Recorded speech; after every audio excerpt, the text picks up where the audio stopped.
ಜಿಲ್ಲೆಯಲ್ಲಿ ಹನುಮ ಜಯಂತಿ ಈ ಒಂದು 2-3 ವಾರದಲ್ಲಿ ಆಚರಣೆ ಮಾಡ್ತಾ ಇರ್ತಾರೆ. ಹುಣಸೂರು, ಪಿರಿಯಾಪಟ್ಟಣ, ನಮ್ಮ ಕುಶಾಲನಗರದಲ್ಲೂ ಕೂಡ ಅದ್ದೂರಿಯಾಗಿ ಇವತ್ತು ಹನುಮ ಜಯಂತಿ ನಾವು ಆಚರಣೆ ಮಾಡಿದ್ದೀವಿ. ಇಲ್ಲಿ ಮೈಸೂರು ನಗರದಲ್ಲಿ ಪ್ರತಿ ವರ್ಷವೂ ಸಹ ಇದು ಹನುಮ ಜಯಂತಿ ಮಾಡ್ತಾರೆ. ಈ ವರ್ಷವೂ ಸಹ ಅದ್ದೂರಿಯಾಗಿ ದೊಡ್ಡ ಮಟ್ಟದಲ್ಲಿ ಆಚರಣೆ ನಡೆದಿದೆ. ಇವತ್ತು ಬೃಹತ್ ಮೆರವಣಿಗೆನೂ ಕೂಡ ಬೆಳಗ್ಗೆ ಉದ್ಘಾಟನೆ ಮಾಡಿ ನಂತರ ಇವತ್ತು ಇನ್ನೂ ನಡೀತಾ ಇದೆ.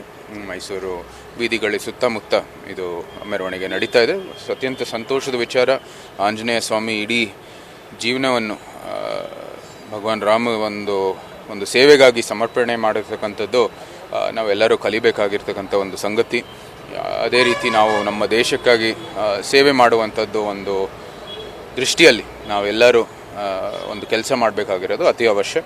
ಆ ಒಂದು ಮಾದರಿಯೊಂದಿಗೆ ನಾವು ಕೂಡ ಮುಂದುವರಿತಾ ಇದ್ರೆ ಬಹಳ ಒಂದು ಒಳ್ಳೆ ಹೋರಾಟವನ್ನು ಆಗುತ್ತೆ ಅಂತ ನನ್ನ ಭಾವನೆ. ಸರ್, ಇದು ಹೊರತುಪಡಿಸಿ ಸರ್ ಯೂನಿಟಿ ಮಾಲ್ನ ಗೊಂದಲ ಸರ್, ಈಗಾಗಲೇ ನಮ್ಮ ತಾಯಿಯವರು ಭಾಳ ಸ್ಪಷ್ಟವಾದಂಥ ಒಂದು ನಿಲುವನ್ನು ವ್ಯಕ್ತಪಡಿಸಿದ್ದಾರೆ.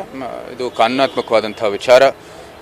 ಭಾಳ ಹಳೆಯ ಒಂದು ಪ್ರಕರಣ ಇದು. ರಾಜ್ಯ ಸರ್ಕಾರ ಜಮೀನನ್ನು ಕೇಂದ್ರ ಸರ್ಕಾರಕ್ಕೆ ಕೊಡುವಾಗ ಅವ್ರು ಯಾವುದೇ ತಕರಾರು ಇಲ್ಲದೇ ಇರತಕ್ಕಂಥ ಒಂದು ಜಮೀನು ಕೊಡಬೇಕಾಗಿರ್ತಕ್ಕಂಥ ಹೊಣೆ ಇದೆ ಅವರಲ್ಲಿ. ಇದು ಯಾಕೆ ಈ ರಾಜ್ಯ ಸರ್ಕಾರ ಈ ಒಂದು ಕೆಲಸ ಮಾಡಿಲ್ಲ ಅಂತ ಅವ್ರನ್ನ ಪ್ರಶ್ನೆ ಮಾಡಬೇಕಾಗಿರ್ತಕ್ಕಂಥದ್ದು.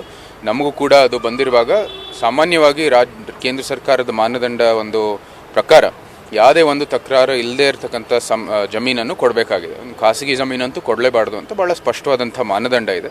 ಇದು ಯಾಕೆ ರಾಜ್ಯ ಸರ್ಕಾರ ಇಂಥ ಜಮೀನು ಆಯ್ಕೆ ಮಾಡಿ ಅವ್ರು ಕೊಟ್ಟಿದ್ದಾರೆ ಅಂತ ನಾವು ಪ್ರಶ್ನೆ ಮಾಡಬೇಕಾಗಿರ್ತಕ್ಕಂಥದ್ದು. ಜೊತೆಗೆ ನಮ್ಮ ಏನು ನ್ಯಾಯಾಲಯದಿಂದ ಏನೇ ತೀರ್ಪು ಬಂದರೂ ಅದೇ ಒಂದು ಗೌರವ ಕೊಟ್ಟು ಅದಕ್ಕೆ ತಕ್ಕ ನಾವು ಮುಂದುವರಿತೀವಿ. ಸರ್, ಉದ್ಘಾಟನೆ ಸಂದರ್ಭದಲ್ಲಿ ನಿಮ್ಗೆ ಗೊತ್ತಿರಲಿಲ್ಲ? ಉದ್ಘಾಟನೆ ನಾನು ಮಾಡಿಲ್ಲ. ಅಲ್ಲಿ ಸಂದರ್ಭದಲ್ಲಿ ನಾನು ಬಂದಿರೋದು ಒಂದು ಪರಿಶೀಲನೆ ಮಾಡೋದಕ್ಕೋಸ್ಕರ. ನಂತರ ತಮ್ಮ ಮಾಧ್ಯಮದ ಜೊತೆಗೆ ಒಂದು ಸಭೆ ನಡೆಸಿದ್ವಿ.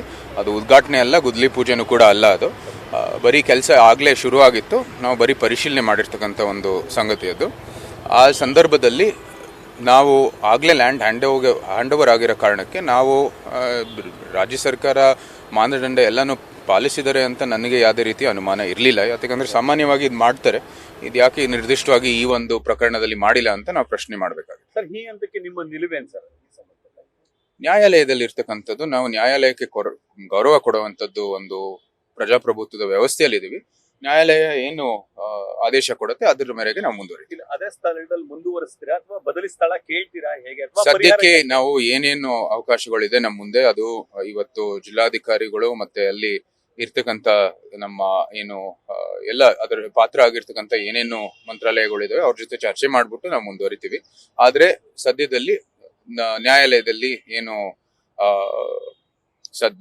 ಸದ್ಯಕ್ಕೆ ಒಂದು ಸ್ಟೇ ಬಂದಿದೆ, ಅದಕ್ಕೆ ತಕ್ಕ ನಾವು ಮುಂದುವರಿಬೇಕಾಗಿದೆ. ಮತ್ತೆ ನಂತರನೂ ಕೂಡ ನ್ಯಾಯಾಲಯದಿಂದ ಏನೇ ತೀರ್ಪು ಬಂದ್ರು ಅದಕ್ಕೆ ತಕ್ಕ ನಾವು ಮುಂದುವರಿತೀವಿ. ಇದು ನಿಮ್ಮ ಕನಸಿನ ಯೋಜನೆ ಸರ್. ಬಟ್ ಕೋರ್ಟ್ ಅಲ್ಲಿ ಸ್ಟೇ ಇದೆಯಲ್ಲ, ಅದಕ್ಕೆ ಸಂಬಂಧಪಟ್ಟಂಗೆ ಮನೆಯವ್ರ ಜೊತೆ ಅಮ್ಮ ಒಟ್ಟಿಗೆ ಏನಾದ್ರು ಮಾತಾಡ್ತೀರಾ ನೀವು? ಈಗಾಗಲೇ ಜನಪ್ರತಿನಿಧಿಗಳಾಗಿ ಇವಾಗ ಅವರು ನಮ್ಮ ತಾಯಿ ಇಲ್ಲದೆ ಒಂದು ಸಂದರ್ಭದಲ್ಲಿ ಅಥವಾ ಅಂಥ ಒಂದು ದೃಷ್ಟಿಕೋನದಿಂದ ನೋಡ್ಬೋದು. ಜನಪ್ರತಿನಿಧಿಯ ಒಂದು ದೃಷ್ಟಿಯಲ್ಲಿ ನಾವು ಅವ್ರ ಜೊತೆ ಮಾತಾಡುವಾಗ ಅವ್ರಿಗೆ ಬಹಳ ಸ್ಪಷ್ಟವಾಗಿ ಹೇಳಿರ್ತಕ್ಕಂಥದ್ದು ಇದೇನೆ. ನ್ಯಾಯಾಲಯದಿಂದ ಏನೇನು ಆದೇಶ ಬರುತ್ತೆ ಅದಕ್ಕೆ ತಕ್ಕ ನಾವು ಮುಂದುವರಿಬೇಕಾಗಿದೆ. ಅದಕ್ಕೆ ನಾವು ಎಲ್ಲರೂ ಗೌರವವನ್ನು ಕೊಡ್ತೀವಿ. ಒಂದ್ ವೇಳೆ ಪರಿಹಾರ ಕೊಟ್ರೆ ಬೇರೆ ಭೂಮಿನಲ್ಲಿ ಮಾಡ್ಲಿಕ್ಕೆ ಅಥವಾ ಆ ಭೂಮಿಗೆ ಪರಿಹಾರ ಕೊಟ್ರೆ ಅದಕ್ಕೆ ಹೋಗ್ತೀರಾ? ಇವತ್ತು ಕೇಂದ್ರ ಸರ್ಕಾರದ ಯಾವುದೇ ಯೋಜನೆ ಇರಲಿ, ರಾಜ್ಯ ಸರ್ಕಾರ ಕೊಡುವಂತ ಜಮೀನಲ್ಲಿ ನಾವು ಮಾಡೋದು. ರಾಜ್ಯ ಸರ್ಕಾರ ಸರಿಯಾದ ಜಮೀನನ್ನು ಆಯ್ಕೆ ಮಾಡಿ ಕೊಡ್ಬೇಕಾಗಿದೆ. ಆ ಹೊಣೆ ರಾಜ್ಯ ಸರ್ಕಾರ ಮೇಲೆ ಇರತಕ್ಕಂಥದ್ದು. ಅವ್ರು ಮಾಡಿದ್ರೆ ಸರಿಯಾಗಿ ಈ ಒಂದು ಪರಿಸ್ಥಿತಿಗೆ ಬರ್ತಾ ಇರಲಿಲ್ಲ. ಅದು ಏನಕ್ಕೆ ಮಾಡಿದ್ದಾರೆ ಅಂತ ನಾವು ಪ್ರಶ್ನೆ ಮಾಡ್ಬೇಕಾಗುತ್ತೆ. Thank you sir.